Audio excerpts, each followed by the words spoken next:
wheel straight and drive along, bumping each other. Here's another angle.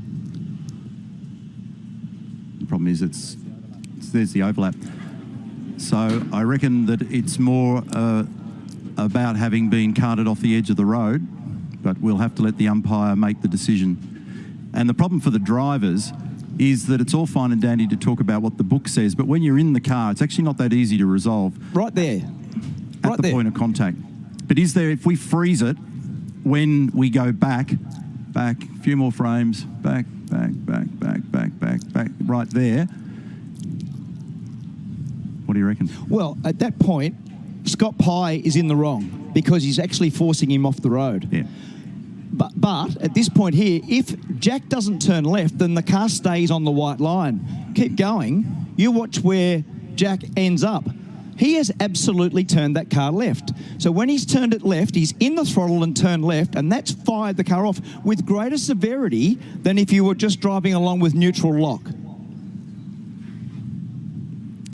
All right, so we'll see what the umpire thinks of this when they get to the end game. I don't think we agree. No, maybe not, but I'm fine with it. Fine? Yeah. As am I? Yeah.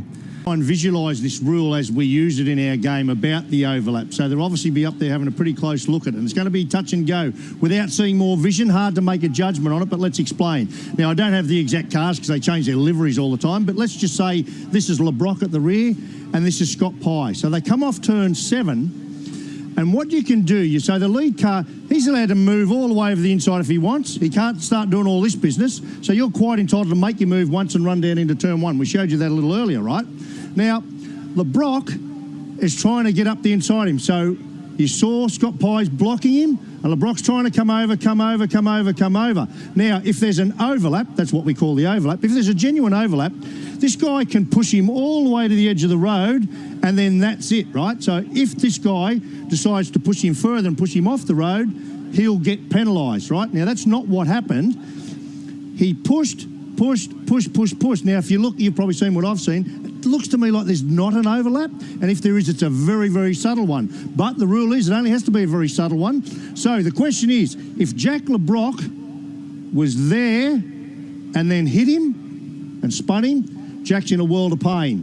But if there was a genuine little overlap, which I haven't been able to tell from the pictures I've seen yet, well, he shouldn't have gone any further than that. So what Craig Baird and the stewards will be looking at right now, was there an overlap?